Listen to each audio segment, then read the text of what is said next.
होता है। हमारे लोकल विधायक, मंत्री, सांसद रहते हुए वो दूसरे के इशारे पर चलते हैं। हम लोग चाहते हैं कि अपना ये धरती का बेटा हो और हम लोग का हक और अधिकार हम लोग को संजय मेहता जी को, और हम लोग को कुछ भविष्य में कुछ वही कर सकता है। बाकी दूसरा के नौकर के पास जो बोलते हैं हम लोग, नौकर एकदम ठेठ भाषा में नौकर, जो झाड़ू पोछा करने के पास है ना, उसके बाद कितना संपत्ति निकलता है, तो मंत्री के पास कितना निकल सकता है। फील्ड में आते तो बात रखते हैं, जीतने के बाद सब तो अपने जगह पे रहते हैं, तो फिर हम लोग कहाँ बात रखें। जोहार, नमस्कार, मैं बबलू कुमार, आप देख रहे हैं बबलू महतो यूट्यूब चैनल। और आज इस वक्त हम रकुआ पंचायत में है, और रकुआ पंचायत है जो हजारीबाग लोकसभा में आता है, उसके अंतर्गत रकुआ पंचायत आता है। यहाँ पर देखिए बॉर्डर भी है। रकुआ पंचायत जो है गिरिडीह लोकसभा और हजारीबाग लोकसभा का एक बॉर्डर पंचायत है, क्योंकि कुछ दूर जाने के बाद वहाँ पर गिरिडीह लोकसभा पड़ जाता है। वहाँ का उम्मीदवार है टाइगर जयराम महतो, और उन्हीं का पार्टी से यहाँ हजारीबाग से उम्मीदवार है संजय मेहता। और यहाँ पर त्रिकोणीय मुकाबला है। एक तरफ है आपका मनीष जायसवाल, फिर जेपी पटेल, उसके बाद संजय मेहता। तीनों के बीच यहाँ पर कांटे का टक्कर है। संजय मेहता जो है पहली बार लोकसभा का चुनाव लड़ रहे हैं और यहाँ जानने का प्रयास करते हैं। यहाँ पर देखिए उनके समर्थक है जो गाड़ी में झंडा लगाए हुए हैं, लोगो लगाए हुए हैं, प्लस में देखिए वहाँ पर पोस्टर लगा के आखिर कहाँ जा रहे हैं। इन लोग से जानने का प्रयास करते हैं कि लोग जो है इतना तैयारी के साथ कहाँ जा रहे हैं। दादा जोहार। जोहार। क्या नाम हुआ? देवचरण कुमार महतो। इतना तैयारी के साथ कहाँ जा रहे हैं? आज हम लोगों का जो 14 तारीख है, तो आज हम लोग का JPKSS जो पार्टी है, उस पार्टी का उम्मीदवार संजय मेहता जी का आज क्या बोलते हैं जन जागरण अभियान है, और उसी का तैयारी में हम लोग लगे हुए हैं। क्या संजय मेहता आने वाला है क्या? जी आने वाले हैं, कुछ ही समय में पहुंचने वाले हैं। जी हाँ, अब तो सुन ही रहे थे यहाँ पर जो तैयारी चल रही हो, ये तैयारी संजय मेहता आने का तैयारी है। कुछ ही क्षणों में, कितना देर बाद आएंगे? लगभग 1 घंटा। 1 घंटा समय सर 1 घंटा बोल रहे हैं, तो 10-5 मिनट इधर हो सकता है। समय तय नहीं है। देखिए चाहने वाले ज़्यादा हैं, उनको समय कम मांग होने के कारण भी थोड़ा सा आदमी टाइम ज़्यादा ही ले लेते हैं, इसलिए थोड़ा समय तो निर्धारित नहीं कर सकते, लेकिन फिक्स है कि वो आएंगे। तो लगभग 1 घंटा बाद यहाँ संजय मेहता इस क्षेत्र का दौरा करेंगे, क्योंकि ये क्षेत्र है बहुत ही एक सोचा जाती है पिछड़ा हुआ क्षेत्र है। यहाँ के लोग जो है रोजी रोजगार के लिए बाहर जाते हैं। क्या दादा, रोजी रोजगार के लिए बाहर जाते हैं? हाँ भैया। कहाँ जाते हैं यहाँ के लोग? बहुत दूर जाता है, जैसे अपना एरिया छोड़ के। वैसा सरकार दिया नहीं हम लोग को, तो हम लोग को अबर चुनेंगे हम लोग को संजय मेहता जी को, और हम लोग को कुछ भविष्य में कुछ वही कर सकता है। बाकी दूसरा को आज तक कोई नहीं किया है। इतना दिन से जो विधायक, सांसद, 2 बार के सांसद थे जयंत सिन्हा, वो कभी इस क्षेत्र में आए कि नहीं आए? जी नहीं। आए कि नहीं? जी नहीं। जीतने के बाद एक दिन भी उनका दर्शन नहीं मिला। इसी में आदमी और रुष्ट होकर, है ना। और ये पलायन की जहाँ तक बात करते हैं, तो हमारा लगता है कि 10 साल के अंदर में चाहते वो इतने सारे लोकल क्षेत्र में हमारे बहुत सारे कारखाने हैं, चाहते तो 75% के हिसाब से भी चाहते तो आज 10 साल के दरमियान में बहुत ऐसे रोजगार उसको सृजन कर सकते थे और लोगों को रोजगार से जोड़ सकते थे। आपके क्षेत्र में इतना देखे तो कोल खदान है, माइंस है कि नहीं? इतना आपके सामने प्रोजेक्ट है। यहाँ से कितना दूर है प्रोजेक्ट? यहाँ से 7-8 किलोमीटर है। तो फिर यहाँ पर आप लोग काम नहीं कर सकते? दादा तो लगाएगा कैसे? लगाएगा कोई? हम लोग का देखिए सबसे बड़ी चीज़ है, हम लोग तो लोकल आदमी जान रहे हैं कि हम लोग लोकल आदमी है, लेकिन यहाँ लोकल को नहीं चल के बाहरियों का राज चल रहा है। अब हम लोग थोड़ा सा कदम उठाने जाते हैं तो शासन प्रशासन के द्वारा हम लोग को प्रताड़ित किया जाता है, मतलब दबाया जाता है। तो यदि सांसद महोदय चाहते तो हम लोग को यहाँ रोजी रोजगार दे सकते थे। तो आपके कद्दावर विधायक प्रकाश चौधरी, तो अभी वर्तमान में उनकी पत्नी सुनीता चौधरी है, तो उनसे उम्मीद नहीं की है? देखिए मैं किन्हीं का व्यक्ति विशेष तो नाम नहीं लेना चाहूँगा, विधायक तो है ज़रूर है, लेकिन उनका भी एक दायित्व बनता है कि हम जब वोट लेके आए हैं तो उनका क्या कर्तव्य बनता है कि जाके थोड़ा सा जहाँ से हम वोट लिए हैं वहाँ जाके भ्रमण करें, भ्रमण करके कम से कम ये चीज़ जानकारी लेना चाहिए कि वहाँ क्या दुख सुख है, हमें उनको थोड़ा सा सहयोग करना चाहिए। कभी बात रखे उनके सामने? बात दादा देखिए फील्ड में आते तो बात रखते हैं, जीतने के बाद सब तो अपने जगह पे रहते हैं, तो फिर हम लोग कहाँ बात रखें, किनके पास बात रखें? मतलब वहाँ तक पहुँच नहीं पाते हैं। और भी लोग हैं जो यहाँ पर आए हुए उन लोगों से जानने का प्रयास करते हैं। दादा, तैयारी कैसा चल रहा है? क्या जेबी कैसे से यहाँ जीतेगा कि फिर ये पोस्टरबाजी बन के रह जाएगा? जीतेगा, फुल बहुमत से जीतेगा।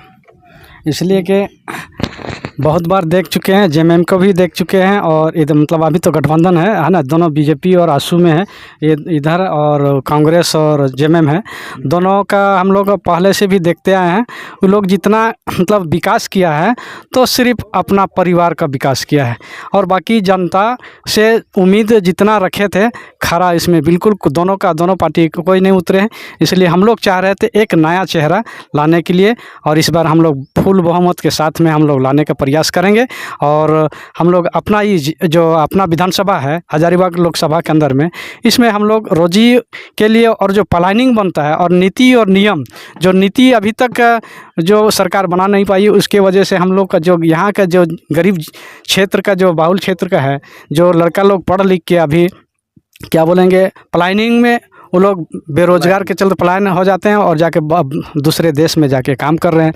यहाँ के सारा खनिज संपदा और हम लोग का यहाँ बाल बुतरू जितना भी है अभी पढ़ाई लिखाई कर रहे सो, और पढ़ करके और वो जाके बाहर में जाके काम और मजदूरी करे। वही मजदूरी अगर यहीं लोकल में हमको इस क्षेत्र का जो हम लोग का सांसद है, विधायक है, किसी का नाम तो नहीं लेंगे, दोनों जो भी है, एक तो कांग्रेस का है और एक बीजेपी का है, जो भी है सांसद है और आपका विधायक जी हैं, उन लोग का प्रयास रहता तो इस क्षेत्र में बहुत कुछ कर सकते थे। लेकिन उन लोग का मानसिकता है ही नहीं कि ताकि इस क्षेत्र में हम लोग डेवलप करें और गांव का विकास के लिए कुछ करेंगे, वैसा कुछ नहीं। अपना विकास सिर्फ सोचे हैं तो अपना विकास उन लोगों को, मंत्री लोगों को देखिए और विधायक लोगों को देखिए, तो अपना अपना फैक्ट्री हमारे इस क्षेत्र में होना चाहिए, लेकिन इस क्षेत्र में नहीं छोड़ के दूसरे क्षेत्र में, दूसरे ज़िला में, दूसरे राज्य में, दूसरे स्टेट में जाके वो लोग अपना अपना प्लांट बनाए हैं और वहाँ से वो लोग अपने खुद का अपना पॉकेट गर्म किए हैं। घर में अभी देखिए फिलहाल हुआ था इधर की आपका एक नौकर के पास, जो बोलते हम लोग नौकर, एकदम ठेठ भाषा में नौकर, जो झाड़ू पोछा करने के पास है ना, उसके पास कितना संपत्ति निकलता है, तो मंत्री के पास कितना निकल सकता है। तो ये सोचने वाली बात है। इसमें हम लोग इसलिए एकजुट होके और आवाज़ को बुलंद करना चाह रहे हैं कि हमारे नया चेहरा आवे और इस जो लूट खोट हो रहा है उससे बचावे और झारखंड का कुछ विकास करें। और झारखंड के अंदर में हमारे कोयला से लेकर सब कुछ संपत्ति में कुछ कमी नहीं है, लेकिन फिर भी गरीब है, झारखंड गरीब है। काहे कि यहाँ एक बाहरी नीति के तहत जो भी कार्य हो रहा है उनके इशारे पर काम होता है। हमारे लोकल विधायक, मंत्री, सांसद रहते हुए वो दूसरे के इशारे पर चलते हैं। हम लोग चाहते हैं कि अपना ये धरती का बेटा हो और हम लोग का हक और अधिकार के लिए लड़े, उसको हम लोग पूर्ण बहुमत से हम लोग जिताने का प्रयास करेंगे।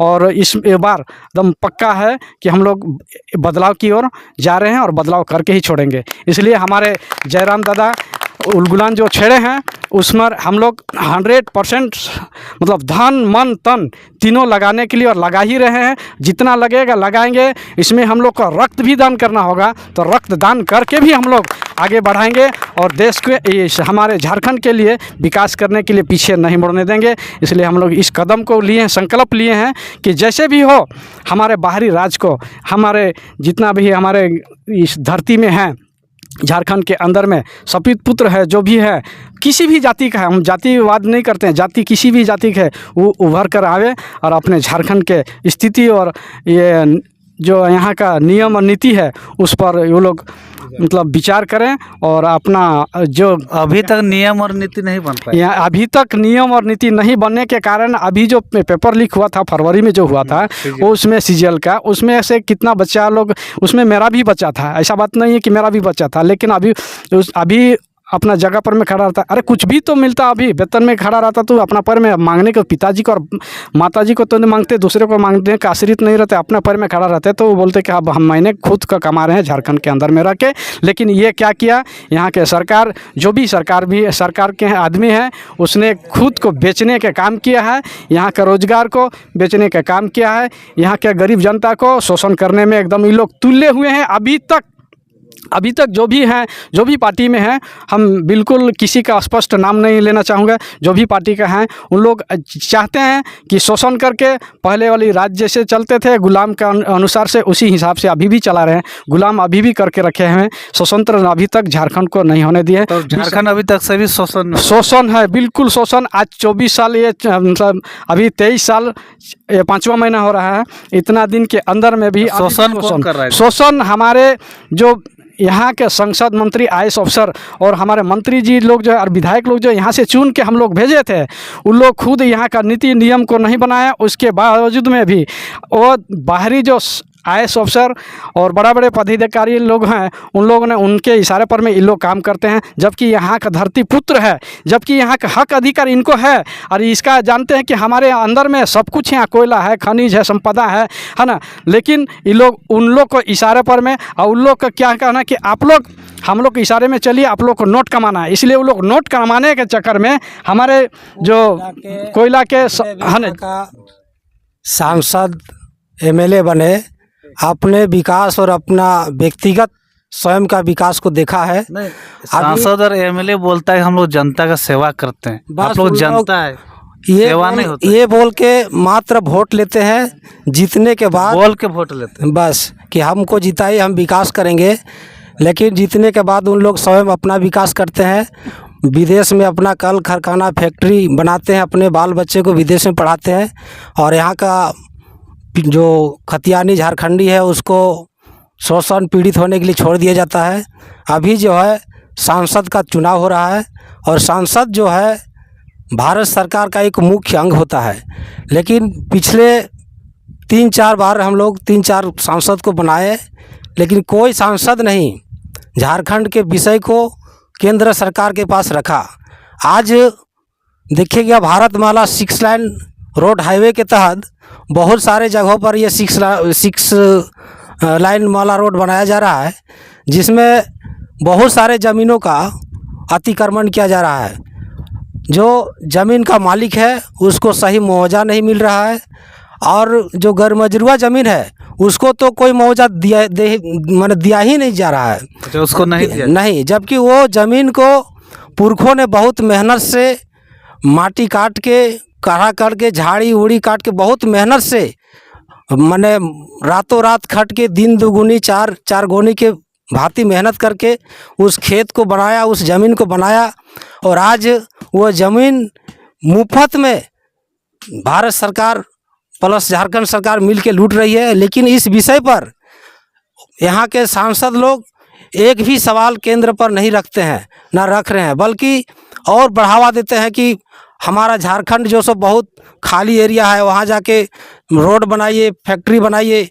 जबकि पब्लिक को इससे शोषण होता है, पब्लिक रायत उसी से खेती बाड़ी करके अपना जीवन यापन बाल बच्चा का लालन पालन करता था। आज वही ज़मीन रोड में विस्थापित हो रहा है, कल कारखाना में विस्थापित हो रहा है, लेकिन इसको देखने वाला कोई सांसद और कोई नेता मंत्री लोग नहीं है। तो आपको क्या उम्मीद लग रहा है कि संजय मेहता जीतेंगे, तो आपकी मांग को पूरा करेंगे? देखिए, ये जो JBKSS संगठन है, जिसको नया नाम आया जेल कैम्प, इसका नेतृत्व माननीय श्रीमान टाइगर जयराम महतो कर रहे हैं, और टाइगर जयराम महतो का विचारधारा बिल्कुल स्वच्छ है।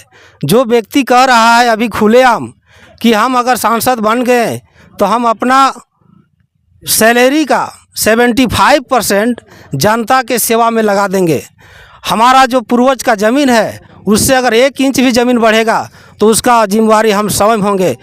तो इस बयानों से, उसके विचारों से हम लोग को विश्वास आया कि जयराम ऐसा शख्स है जो झारखंड के नीति नियम व्यवस्था को, भ्रष्टाचार को बचा सकता है।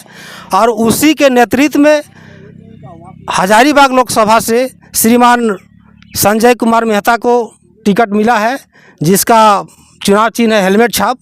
और आज उन्हीं का चुनाव प्रचार के लिए हम सभी पंचायत के जितने सारे नौजवान साथी ग्रामीण सब हैं, चुनाव प्रचार के लिए निकले। हाँ। नाम क्या हुआ? मेरा नाम है रतन महतो। घर यहीं हुआ? हाँ, घर यहीं है।